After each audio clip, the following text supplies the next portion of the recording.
Olá, essa é a apresentação do trabalho O Luto e as Cerimônias Fúnebres na Pandemia de Covid-19, reflexões a partir da tragédia Antígona de Sófocles, elaborado por mim, Sabrina Varela Soares, e pelo Arthur Teixeira Pereira, sob a orientação da professora doutora Ingrid Forsatz, todos do Instituto de Psicologia da Universidade do Estado do Rio de Janeiro, a UERJ. Bom, esse trabalho partiu da nossa inserção na pesquisa Psicanálise e Literatura, Freud e os Clássicos, que é coordenada pela professora Ingrid Forsatz, e, sobretudo, da nossa participação na disciplina eletiva, que tem o mesmo nome da pesquisa e é vinculada a ela, na qual nós lemos e discutimos a tragédia Antígona de Sófocles durante o primeiro semestre letivo de 2020.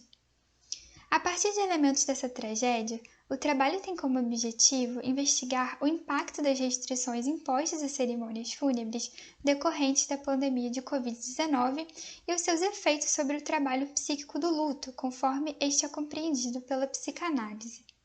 A metodologia adotada foi uma breve revisão da literatura psicanalítica sobre o luto e a sua relação com as cerimônias fúnebres, e também de comentários de Lacan sobre a tragédia Antígona. Além disso, nós realizamos um levantamento sucinto de relatos normativos referentes às restrições impostas às cerimônias fúnebres durante a pandemia. A tragédia Antígona tem como heroína a filha de Édipo, um herói que é conhecido na cultura ocidental pela tragédia Édipo-Rei, que faz parte da chamada trilogia tebana do poeta trágico Sófocles.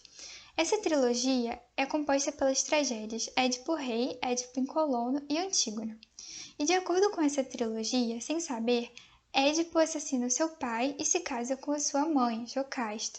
E desse casamento nascem 4 filhos, Etéocles, Polinices, Ismene e Antígona. E após Édipo deixar o trono, Etéocles e Polinices, enquanto herdeiros, estabelecem um acordo de alternância do poder. No entanto, Etéocles desobedece esse acordo e não permite que Polinices assuma o trono. Polinices, então, se alia a uma cidade rival e articula uma guerra contra Tebas. E nessa guerra, ambos morrem, um pelas mãos do outro, o que põe fim ao conflito. E a tragédia Antígona tem início justamente no dia seguinte a essa guerra, quando Creonte, irmão de Jocasta, assume o trono enquanto herdeiro mais próximo.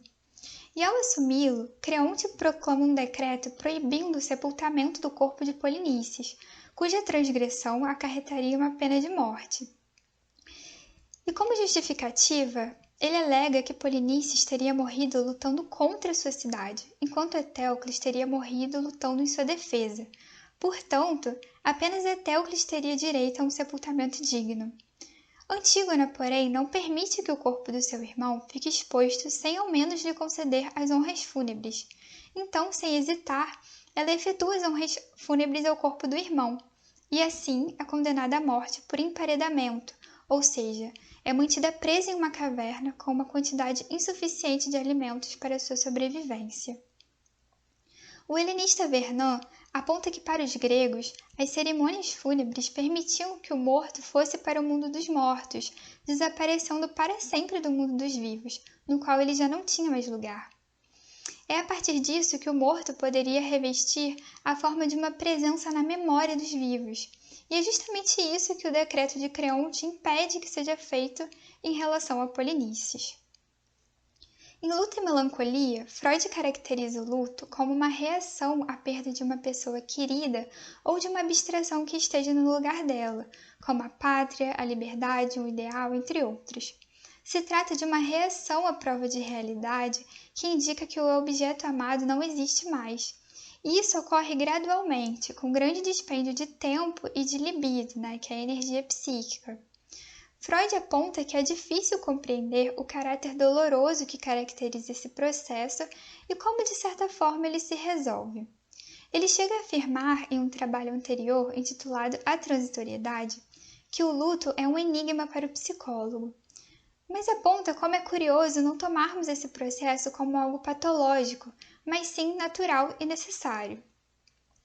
A partir do que Freud apresenta, Lacan destaca que a morte de um outro, como a de um ente querido, é experienciada como uma perda intolerável, que ocasiona uma espécie de desordem subjetiva. O trabalho do luto advém como uma resposta a isso, enquanto uma tentativa de contornar e nomear o inominável da morte, vale dizer, a morte enquanto irrepresentável no inconsciente. E os ritos, enquanto práticas culturais sobre a morte, possibilitam essa simbolização, permitindo, como para os gregos, manter como memória a presença daquele que se foi. Nos seus comentários sobre a tragédia Antígona, Lacan aponta que o rei Creonte, impedindo o sepultamento do corpo de Polinices, visa atingi-lo com uma espécie de segunda morte. A primeira seria referente à cessação da vida, e já essa segunda morte seria referente à morte do nome, ou seja, do seu registro, da impossibilidade de mantê-lo presente como memória. Para Lacan, os ritos funerários possibilitam a preservação desse registro que todo humano comporta ao receber um nome. E por sua posição inarredável em sepultar o corpo do irmão, esse registro é justamente o que Antígona preserva, para além de qualquer julgamento sobre as ações de seu irmão. E a necessidade do distanciamento e do isolamento social no atual contexto de pandemia reconfiguraram essas práticas das cerimônias fúnebres, principalmente em relação ao sepultamento de vítimas da Covid-19. O Ministério da Saúde recomenda a suspensão ou a restrição dessas cerimônias, determinando que os corpos sejam acondicionados em sacos plásticos impermeáveis e que as urnas funerárias sejam vedadas, impedindo o contato com o corpo morto.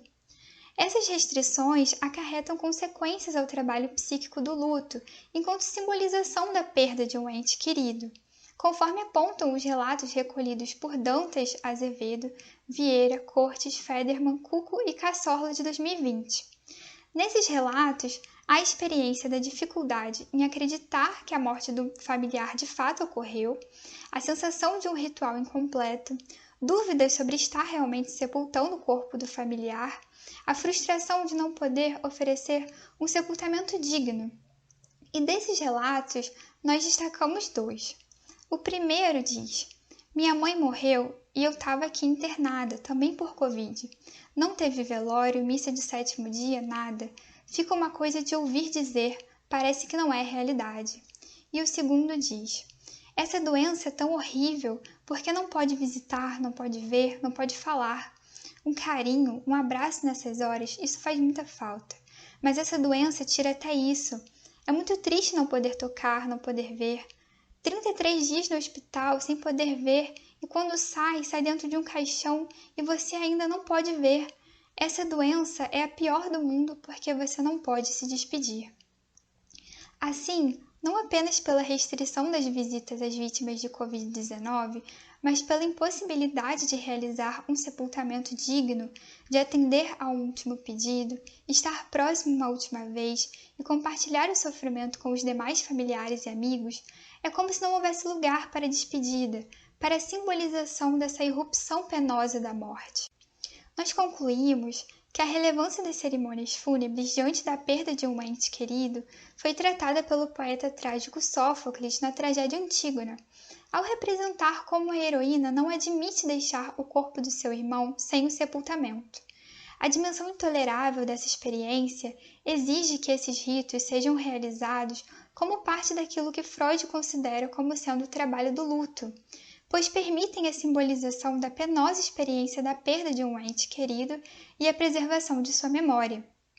Portanto, a restrição ou até mesmo o impedimento dessas cerimônias que são inerentes à cultura podem obstaculizar o trabalho do luto, na medida em que afetam a simbolização da perda e a preservação do morto enquanto memória.